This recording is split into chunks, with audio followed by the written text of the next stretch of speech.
Hello everyone, future academy में आपका स्वागत है। आज के इस वीडियो में हम स्टैंडर्ड 10 हिंदी सब्जेक्ट में चैप्टर नंबर 2 पढ़ेंगे, जिसका नाम है बूढ़ी काकी। इनके राइटर का नाम है प्रेमचंद।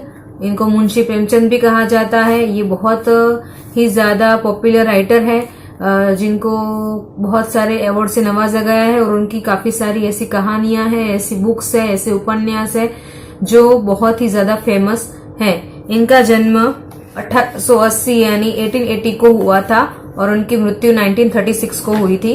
ओके, मुंशी प्रेमचंद को का जन्म स्थान वाराणसी के पास लिम्ही नामक एक गांव है, वहां उनका जन्म हुआ था।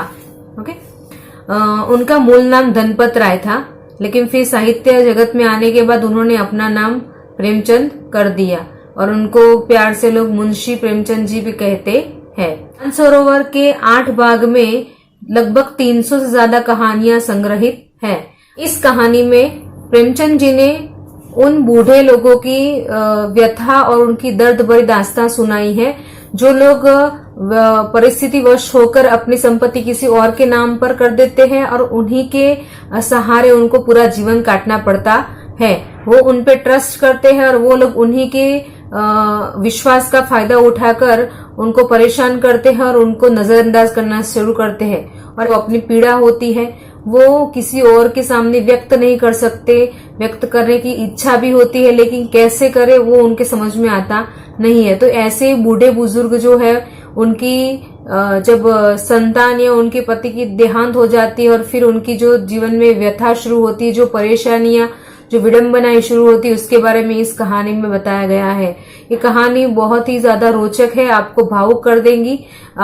इसको ध्यान से सुनिए। चलिए चैप्टर पढ़ना स्टार्ट करती हूँ मैं। आपके पास अगर टेक्स्ट बुक है तो उसको लेकर बैठिए, तो आप ज्यादा आसानी से उसको समझ सकते हैं।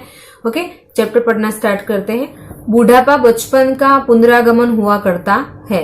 बूढ़ी काकी में जीभ के स्वाद के सिवा न और कोई चेष्टा शेष थी और न अपने कष्टों की ओर आकर्षित करने का, रोने के अतिरिक्त कोई दूसरा सहारा ही। समस्त इंद्रियां हाथ और पैर जवाब दे चुके थे। जमीन पर पड़ी रहती और घरवाले कोई बात उनकी इच्छा के प्रतिकूल करते। भोजन का समय टल जाता या उसकी मात्रा कम होती अथवा बाजार से कोई वस्तु आती और न मिलती तो वे रोने लगती थी। उनका रोना सिसकना साधारण रोना न था, वे गला फाड़ फाड़ कर रोती थी। उनके पति को स्वर्ग सिधारे हुए वक्त हो चुका था। बेटे तरुण होकर चले बसे थे। अब एक भतीजे के सिवाय और कोई न था। उस भतीजे के नाम उन्होंने अपनी सारी संपत्ति लिख दी। बुद्धिराम ने सारी संपत्ति लिखवाते समय खूब लंबे चौड़े वादे किए, किंतु वे सब वादे केवल कुली डिपो के दलालों के दिखाए हुए सज्जबाग थे। उस संपत्ति की वार्षिक आय कम न थी, तथापि बूढ़ी काकी को पेट भर भोजन भी कठिनाई से मिलता था। लड़कों का बूढ़ों से स्वाभाविक विद्वेष होता ही है, और फिर जब माता पिता का यह रंग देखते हैं तो वे बूढ़ी काकी को और सताया करते। कोई चुटकी काट कर भागता, कोई उन पर पानी की कुल्ली कर देता। काकी चीख मारकर रोती, परंतु यह बात प्रसिद्ध थी कि वे केवल खाने के लिए रोती है, अतएव उनके संताप और आर्तनाद पर कोई ध्यान नहीं देता था। ओके, तो यहाँ तक पढ़ा हमने। यहाँ पे लिखा हुआ है कि बुढ़ापा बचपन का पुनरागमन, पुनरागमन यानी उनका फिर से आना। बुढ़ापे को हम कहते हैं कि बुढ़ापे में बचपन लौट आता है, ऐसा कहा जाता है। तो यहाँ पे उनके जीभ के स्वाद के अलावा उनकी सारी इंद्रियां बंद हो चुकी थी, और जब उनके पति का देहांत हो चुका, उनके बेटे के उनका बेटा जो तरुण था वो भी चल बसा। एक लौता भतीजा था बुद्धिराम, तो बुद्धिराम के नाम पर उन्होंने अपनी सारी संपत्ति, अपनी सारी प्रॉपर्टी लिख दी। अभी यहाँ पे जब बुद्धिराम ने चालाकी से जब प्रॉपर्टी हथिया ली थी और उनसे साइन करवाई, तब उसने लंबे चौड़े वादे किए थे कि मैं आपका ऐसे ध्यान रखूंगा, मैं ऐसे करूंगा, वैसे करूंगा, ये सब कुछ उन्होंने कहा था।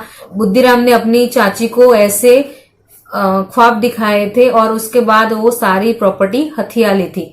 अभी क्या होता है कि घर के अंदर जब बड़े लोग बूढ़ी काकी के साथ ऐसा व्यवहार करते थे, तो घर के बच्चों के अंदर भी वो व्यवहार आ जाने वाला था, तो वो भी उनको सताते थे।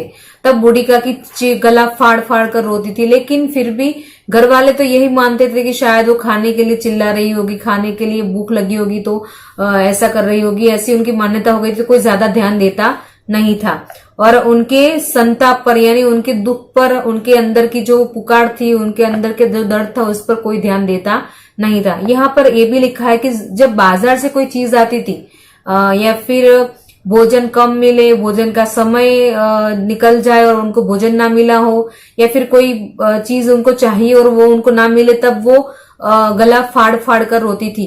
तो ये चीज ही घर वाले ज्यादा तौर पर याद रखते थे और वो ऐसा ही जब भी वो रोते तो वो ऐसा ही अंदाज लगाते थे या अनुमान लगाते थे कि उनको भूख लगी होगी या उनको खाना चाहिए होगा। इस संपूर्ण परिवार में यदि काकी से किसी का अनुराग था तो वह बुद्धिराम की छोटी लड़की लाडली थी।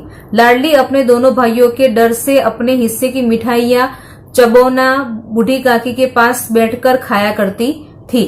यही उसका रक्षागार था और अद्यपि काकी की चरण उसकी लोलुपता के कारण महंगी पड़ती थी, तथापि भाइयों के अन्याय की तुलना में कहीं सुलभ थी। इस स्वार्थ अनुकूलता ने उन दोनों में सहानुभूति का आरोपण कर दिया था। रात का समय था, बुद्धिराम के द्वार पर शहनाई बज रही थी और घाव के बच्चे का झुंड विस्मयपूर्ण नेत्रों से गाने का रसास्वाद कर रहा था। आज बुद्धिराम के बड़े लड़के मुखराम का तिलक आया है, यह उसी का उत्सव है। घर के भीतर स्त्रियां गा रही थी और रूपा मेहमानों के लिए भोजन के प्रबंध में व्यस्त थी। भट्टियों पर कहाड़े चढ़े थे, एक में पुड़िया कचौड़ियां निकल रही थी, एक बड़े पतीले में मसालेदार सब्जी पक रही थी। घी और मसालों की सुगंध चारों ओर फैली हुई थी। बूढ़ी काकी अपनी कोठरी में बैठी हुई थी, यह सुगंध उन्हें बेचैन कर रही थी। वे मन ही मन सोच रही थी, इतनी देर हो गई कोई भोजन लेकर नहीं आया, मालूम होता है सब लोग भोजन कर चुके हैं। यह सोचकर उन्हें रोना आया, परंतु अपशकुन के डर से वे रो न सकी। बूढ़ी काकी की कल्पना में पुड़ियों की तस्वीरें नाचने लगी। खूब लाल लाल, फूली फूली, नरम नरम होगी। कचौड़ियों में अजवाइन और इलायची की महक आ रही होगी। एक पुड़ी मिलती तो जरा हाथ लेकर देखती, क्यों न चलकर कहाड़ के सामने ही बैठूं। इस प्रकार निर्णय करके बूढ़ी काकी उकड़ू बैठकर हाथ के बल सरकती हुई बड़ी कठिनाई से चौखट से उतरी और धीरे धीरे रेंगती हुई कहाड़ के पास आ बैठी। यहाँ आने पर उन्हें उतना ही धैर्य हुआ जितना भूखे कुत्ते को खाने वाले के सम्मुख बैठने में होता है। तो यह पूर्ण परिवार में बूढ़ी काकी के प्रति किसी का लगाव था तो वो थी लाडली। लाडली बुद्धिराम की छोटी बेटी थी और उसका बूढ़ी काकी के साथ अनुराग ज्यादा था, उसके साथ थोड़ा सा लगाव ज्यादा था। वहां पे लाडली अपने दोनों भाइयों से बहुत डरती थी, इसलिए वो जब भी कोई मिठाइयाँ और कुछ भी उसके हिस्से में आता था तो वो चुरा के फिर वहां काकी के पास जाके वहां बैठकर खाती थी। ये उसका रक्षागार था, यहाँ पे वो अपने आप को सेफ समझती थी, तो वहां पे वो चली जाती थी और उनके साथ बैठकर वो खाना अपनी मिठाइयाँ खाया करती थी। तो इस वजह से उनका लाडली का और काकी का एक दूसरे के साथ रिश्ता बनता है और वो एक दूसरे के साथ अच्छा महसूस करते हैं। यहाँ पे घर पे शहनाइयां बज रही है, मिठाइयां बन रही है, एक बड़े से तपेले में कचौड़ियां और पुड़िया तली जा रही है, तो दूसरे बड़े से पतीले में यानी कहाड़ में सब्जी पक रही है, तो उसकी स्मेल आ रही है। गांव के लोग आए हुए हैं, तो घर में एक प्रसंग चल रहा है। तो यहाँ पे दिखाया है कि घर में बुद्धिराम के बेटे, बड़े बेटे मुखराम का तिलक आया था, तिलक का प्रसंग चल रहा था। तो वहां पे बूढ़ी काकी को ये लगता है कि यार इतनी अच्छी अच्छी चीजें बनी है तो मेरे लिए अभी भोजन आ जाएगा।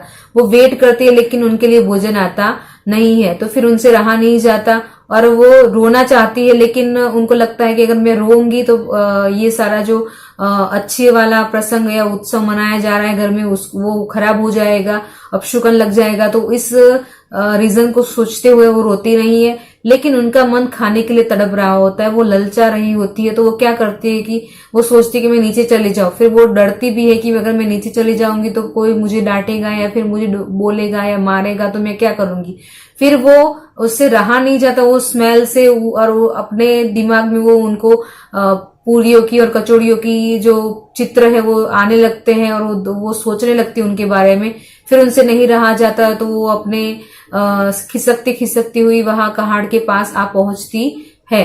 यहाँ पे उनका चित्र एक कुत्ते के साथ इमेजिन किया गया है कि जैसे जो भूखा कुत्ता होता है वो खाना देखकर खाने के पास मालिक के पास आकर बैठता है और जिस तरीके से वो देखता है वैसे ही बूढ़ी काकी अभी कहाड़ और पतीलों के सामने देख रही होती है। आगे देखते हैं। तो जब यहाँ पे बुद्धिराम की पत्नी रूपा आती है तो वो यहाँ से वहां दौड़ रही है क्योंकि घर में प्रसंग चल रहा है, अपने बेटे का तिलक का उत्सव मनाया जा रहा है। तो यहाँ पे वो कभी कमरे में जाती है तो कभी उस कमरे में जाती है, कभी कहाड़ के पास आती है और भोजन की व्यवस्था को देखती है, कभी भंडार में जाती है। तो यहाँ पे वो दौड़म दौड़ कर रही होती है, लेकिन उसको वो अकेली थी तो वो थक चुकी थी, लेकिन घर पे किसके ऊपर गुस्सा करे या किसको काम बताए। तो यहाँ पे अपने गुस्से का वो कहाँ निकाले उसको जगह नहीं मिल रही थी। और यहाँ पे उसने अचानक ही बूढ़ी काकी को कहाड़ के पास देखा तो वो अपने गुस्से को रोक न सकी और वहां जाती और बूढ़ी काकी को बोलने लगती है कि आपका पेट है या कुआं है, भरता ही नहीं है, आप थोड़ी देर रुक नहीं सकती, अभी तक मेहमानों ने खाना नहीं खाया है और आप अभी भगवान को भी भोग लगाया नहीं गया है और आप यहाँ पर आ गई खाना खाने के लिए, तो आपसे थोड़ा सा भी इंतजार नहीं हो सकता है। ऐसे उनके ऊपर बहुत ज्यादा चिल्लाती है। तब बूढ़ी काकी उसको देखती है और कुछ भी बोलती नहीं और वो फिर से अपने खिसकती हुई, फिर से रेंगती हुई, फिर से अपने कमरे में चली जाती है। और वहां जाके वो अपने आप पर बहुत ज्यादा गुस्सा करती है। उनको लगता है कि मुझसे इतना नहीं रहा गया, मैं इतनी भी भूख बर्दाश्त नहीं कर सकती। और सची तो कहा रूपा ने कि भगवान को भोग लगना बाकी था, मेहमानों ने खाना नहीं खाया था, उनके बगैर हम पहले कैसे खा सकते। तो ये सोचकर वो वहां बैठती और मन ही मन तय करती है कि अगर जब तक कोई बुलाने नहीं आएगा तब तक मैं वहां जाऊंगी नहीं, और अपने बुलावे का इंतजार करने लगी। आगे देखते हैं। वह मन को बहलाने के लिए लेट गई। धीरे धीरे एक गीत गुनगुनाने लगी। उन्हें मालूम हुआ कि मुझे गाते देर हो गई। क्या इतनी देर तक लोग भोजन कर रहे होंगे? किसी की आवाज नहीं सुनाई देती। अवश्य ही लोग खा पीकर चले गए। मुझे कोई बुलाने नहीं आया। रूपा चिढ़ गई है, क्या जाने न बुलाए। बूढ़ी काकी चलने के लिए तैयार हुई। वह यह विश्वास है कि 1 मिनट में पुड़िया और मसालेदार सब्जियां सामने आएगी। उनकी स्वादेंद्रियां गुदगुदाने लगी। उन्होंने मन में तरह तरह के मंसूबे बांधे। पहले सब्जी से पुड़िया खाऊंगी, फिर दही और शक्कर से। कचौड़ियां रायते के साथ मजेदार मालूम होगी। चाहे कोई बुरा माने चाहे भला, मैं तो मांग मांग कर खाऊंगी। ये न लोग कहेंगे कि इन्हें विचार नहीं। कहा करे, इतने दिन के बाद पुड़िया मिल रही है तो मुंह झूठा करके थोड़ा ही उठ जाऊंगी। वह उखड़ू बैठकर हाथों के बल सरकती हुई आंगन में आई। परंतु हाय दुर्भाग्य, मेहमान मंडली अभी बैठी हुई थी। कोई खाकर उंगलियां चाटता था, कोई तिरछे नेत्रों से देखता था कि और लोग अभी खा रहे हैं या नहीं। इतने बूढ़ी काकी रेंगती हुई उनके बीच में जा पहुंची। पंडित बुद्धिराम काकी को देखते ही क्रोध से तिलमिला गए। लपक कर उन्होंने काकी के दोनों हाथ पकड़े और घसीटते हुए लाकर उन्हें अंधेरी कोठरी में दम से पटक दिया। मेहमानों ने भोजन किया, घरवालों ने भोजन किया, बाजे वाले, धोबी, नाव भी भोजन कर चुके, परंतु बूढ़ी काकी को किसी ने न पूछा। बुद्धिराम और रूपा दोनों ही बूढ़ी काकी को उनकी निर्लजता के लिए दंड देने का निश्चय कर चुके थे। बुढ़ापे पर, दीनता पर किसी को करुणा न आई। अकेली लाडली उनके लिए परेशान हो रही थी। तो यहाँ पे मन ही मन वो तय करती है कि मैं अब न जाऊंगी, जब तक मुझे कोई बुलाने नहीं आएगा मैं वहां जाऊंगी नहीं। सब लोगों को भोजन करने दो, बाद में मेरे लिए वो लोग लेकर आएंगे। ऐसा सोच के वो गाना गाती है, टाइम पास करने का प्रयत्न करते हैं, लेकिन फिर उनसे नहीं रहा जाता। वो सोचती कि काफी देर हो चुकी, अब तक कोई आया क्यों नहीं, लेकिन वहां पर कोई आता नहीं है। फिर उनसे रहा नहीं जाता तो वह अपने हाथों के बल सरकती हुई वहां तक पहुंच जाती है। आंगन में वहां जाकर देखती है तो कोई लोग अपने हाथ चाट रहे हैं, तो कोई लोग ऐसा देख रहे हैं कि कोई और खा रहा है या नहीं खा रहा है। ऐसे सब लोग भोजन कर रहे होते हैं। तभी बूढ़ी काकी उनके पास जाकर उनके बीच पहुंच जाती है। तो उनको देखकर बुद्धिराम को बहुत ज्यादा गुस्सा आता है। वो वहां से खड़ा होता है और उनके दोनों हाथ पकड़कर घसीटता हुआ उनको कमरे में बंद कोठरी में लेकर आता है। उनको वहां पटक देता है और चला जाता है। यहाँ पर सब मेहमान खाकर चले गए, गांव वाले खाकर चले गए, घर के लोगों ने खाना खा लिया। जो प्रसंग में आए हुए धोबी थे या फिर ढोलक बजाने वाले थे या बाजे वाले थे, नाई थे, वो सारे भोजन खाकर चले गए, लेकिन किसी ने बूढ़ी काकी को खाना नहीं दिया। यहाँ पे रूपा और बुद्धिराम ने तो ये तय कर लिया था कि अब उनको पनिशमेंट देनी चाहिए, उनको सजा देनी चाहिए, और इस वजह से उन्होंने उनको खाना नहीं दिया। पूरे घर में किसी को बूढ़ी काकी की याद नहीं आई, लेकिन सिर्फ एक रूपा ही थी जो उनके लिए अंदर ही अंदर उसको दुख हो रहा था। आगे देखते हैं। लाडली को काकी से अत्यंत प्रेम था। वह झुंझला रही थी कि वे लोग काकी को बहुत सी पूड़ियां क्यों नहीं दे देते। क्या मेहमान सभी सब खा जाएंगे, और यदि काकी ने मेहमानों के पहले खा लिया तो क्या बिगड़ जाएगा। वह काकी के पास जाकर उन्हें धैर्य देना चाहती थी, परंतु माँ के डर से न जाती थी। उसने अपने हिस्से की पूड़ियां बिल्कुल न खाई थी। उन पूड़ियों को काकी के पास ले जाना चाहती थी। उसका हृदय अधीर हो रहा था। बूढ़ी काकी मेरी बात सुनते ही उठ बैठेगी, पूड़ियां देखकर कैसे प्रसन्न होगी, मुझे खूब प्यार करेगी।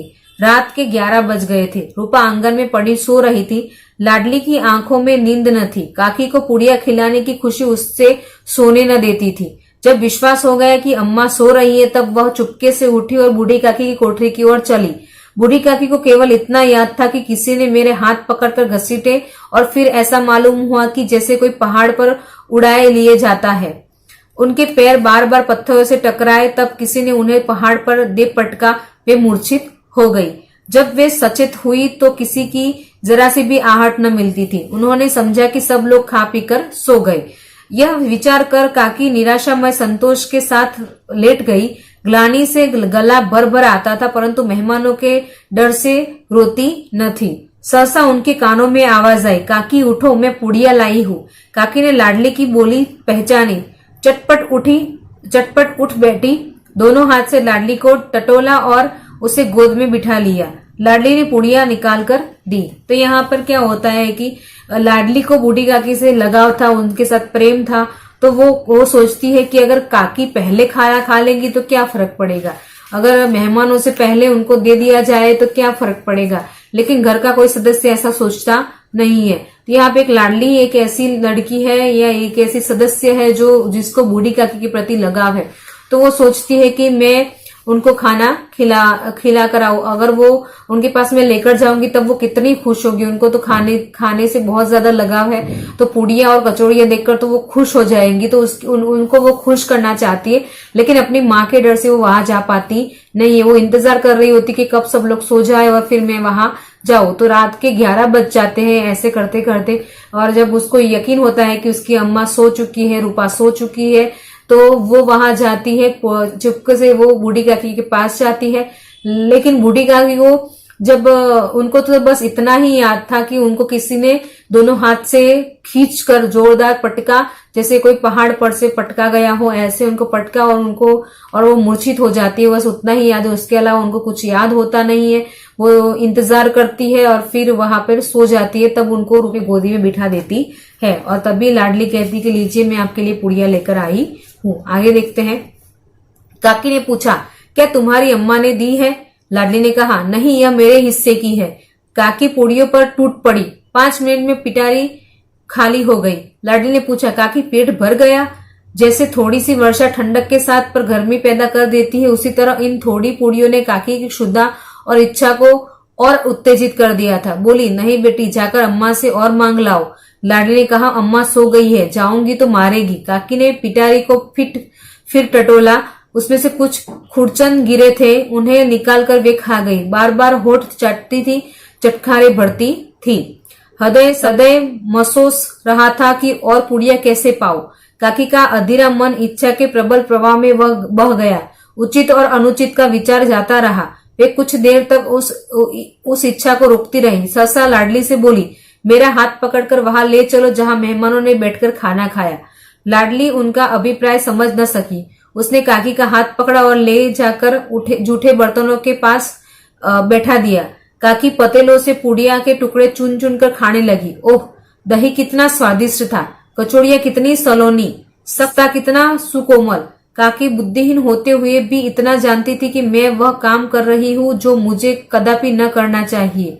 मैं दूसरों की जूठी पतल चाट रही हूँ। तो बुढ़ापा तृष्णा रोग का अंतिम समय है, जब संपूर्ण इच्छाएं एक ही केंद्र पर आ लगती है। बूढ़ी काकी में यह केंद्र उनकी स्वादेंद्रिया थी।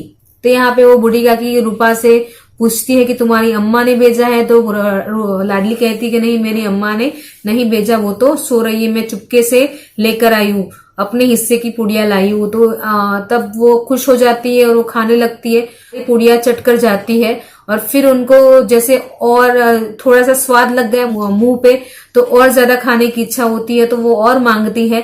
लेकिन रूपा कहती है कि मैं नहीं जाऊंगी, वरना वो मुझे मारेंगी, मैं वहां जा सकती नहीं हूँ। लेकिन पर यहाँ पे क्या होता है कि बूढ़ी काकी की स्वादेंद्री बहुत ज्यादा ही काम कर रही होती है, उनके अलावा और कोई इंद्रिय काम नहीं कर रही होती, तो उनको खाना देखकर या फिर खाने का स्वाद पाकर और ज्यादा बेचैन हो जाती है। और वो फिर से उस बर्तन को डटोलती है, तो उसमें से थोड़ा बहुत टुकड़े, जो छोटे छोटे टुकड़े होते हैं खाने के पूड़ियों के, वो निकलते हैं, तो वो उसको भी चट कर जाती है, उसको खा लेती है। फिर वो सोचती है कि क्या करूं मैं, तो मुझे ज्यादा पूड़ियां मिले, ज्यादा कचौड़ियां, मुझे खाना है। उसके बाद वो लाडली को कहती है कि मुझे वहां ले चल जहां मेहमानों ने खाया था। तो लाडली उनको हाथ पकड़कर वहां ले जाती है।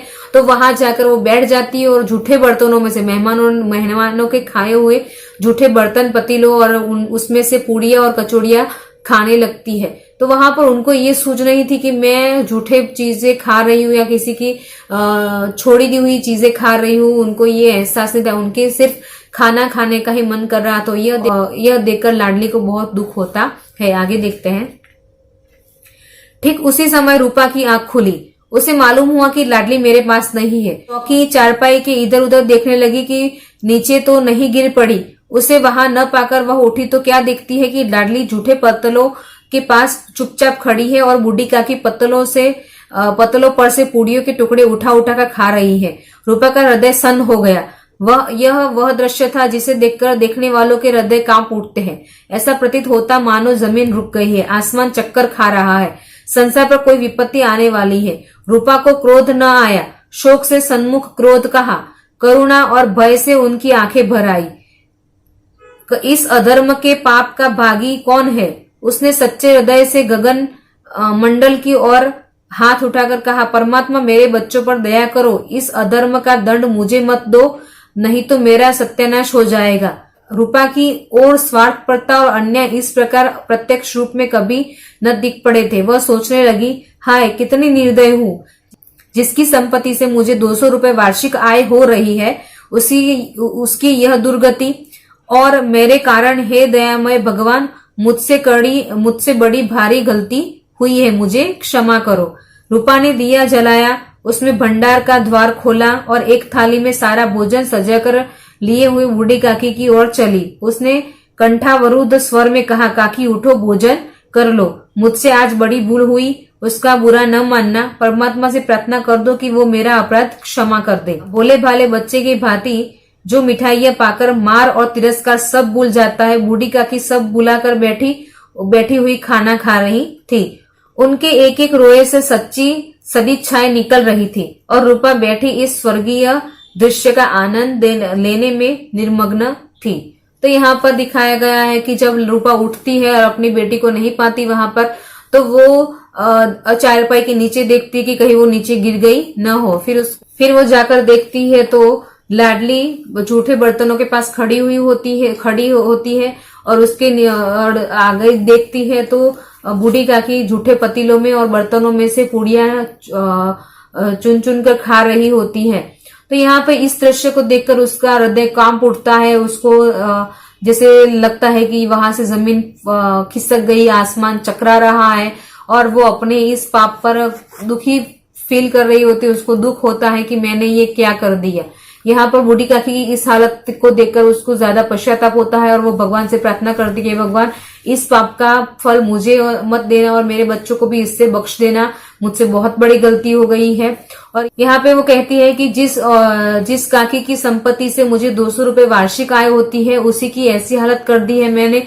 ऐसा सोचकर वो तिल मिला उठती है और दौड़कर जाती है, भंडार के दरवाजे खोलती है। वहां जाकर एक थाली में सारी मिठाइयां और पूड़ियां, कचौड़ियां, ये सारी चीजें सजा कर लाती है और बूढ़ी काकी के पास आकर खड़ी रहती है। उनको कहती है कि काकी वहां से उठो और ये भोजन कर लो।